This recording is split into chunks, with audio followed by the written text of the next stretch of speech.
There's a difference between a dirt road and private property. But to the Karen sisters, both were just shortcuts.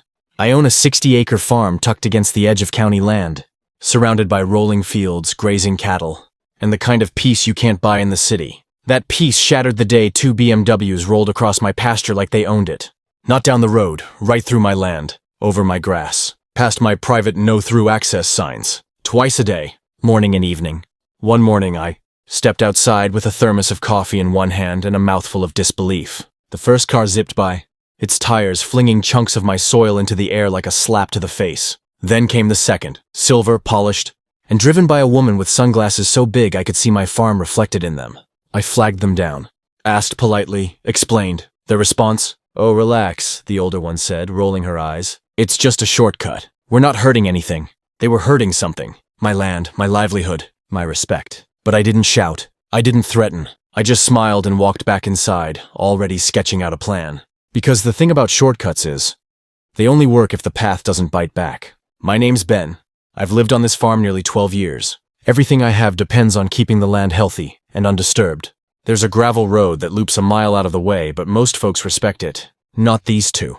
Megan and Stephanie had just moved into the new gated community just past my southern border. Cookie-cutter mansions. 2 sisters, 2 BMWs. Megan drove the silver one. Stephanie had the black coupe with red calipers. Flashy, loud, arrogant. The first time they cut through, I thought maybe they were lost. Then it happened again, and again, like clockwork. 8:15 a.m. and 5:45 p.m. I walked out one morning and flagged Megan down. She slowed her window and said, "It's faster this way." I told her it wasn't legal. She smirked and said, "Maybe you should fence it off." That day, I posted new signs. Big ones. No trespassing. Private property. Violators will be prosecuted. Then I sent a certified letter. Friendly but firm. The response? That same evening, they rolled through again.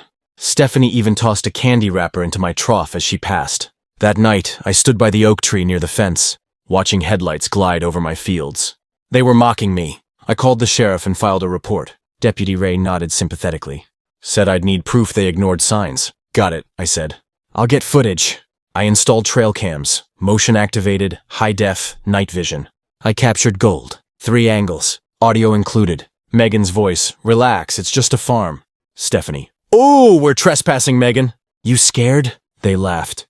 Ray viewed the footage and filed charges. I was satisfied, until I got served. A lawyer's notice. They were threatening to sue me for harassment and illegal surveillance. I nearly laughed. That same week, I found new tire tracks in my vegetable rows. They'd cut through my north garden, my squash, my corn. Over $600 in damage. Now, it wasn't just trespassing. It was war. I replaced the trail cams, upgraded them. Hidden ones this time. Wireless cloud backups, disguised as birdhouses and floodlights. And I added fake cameras with blinking red lights. Bait. 3 more days of silent surveillance. Then it escalated. One morning, I got a motion alert. I checked the footage and saw Stephanie stopping in the middle of my field. She got out and spray-painted my private property sign black, took a selfie with it, and threw trash into my trough. That wasn't stupidity. That was a message. I opened my notebook and wrote 4 words. Make it cost them. I stayed quiet. Didn't replace the signs. Didn't confront them. Let them grow confident. Then I made my move. I filed a counterclaim. Damages. Crop loss, fencing repair, trespass, harassment. I filed for an emergency injunction. No more access. Then I rebuilt the fence. Hardwood posts, sunken concrete, steel cattle grates, solar-powered floodlights. New signs. Trespassers will be prosecuted. Surveillance active. Trespassing vehicles will be disabled. Just for fun, I added a fake speed bump with labeled spike. Strips, clearly visible. Legal, loud. The neighborhood noticed. People slowed down to take photos.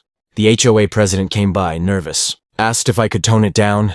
I handed him the file of evidence. He read the first page and said, "Never mind. We're staying out of it." 2 nights later, someone egged my tractor. No cams caught it, but I knew. That week, I sent everything to a local reporter I knew, Joanna. 3 days later, the county paper ran the headline, "Farm owner battles luxury shortcuts with ironclad justice." The story didn't name them, but everyone knew. Megan and Stephanie became infamous. That weekend, a for sale sign popped up in front of their gated driveway. I thought it was over. But then came the courthouse. They tried to sue me anyway, claimed hazardous terrain and emotional harm. I walked in with my boots dusty and my evidence ready. Their lawyer blustered. The judge didn't blink. She asked, "Is there documented trespass?" I handed over footage, photos, sheriff reports, the article, a USB stick with timestamps. She turned to their attorney.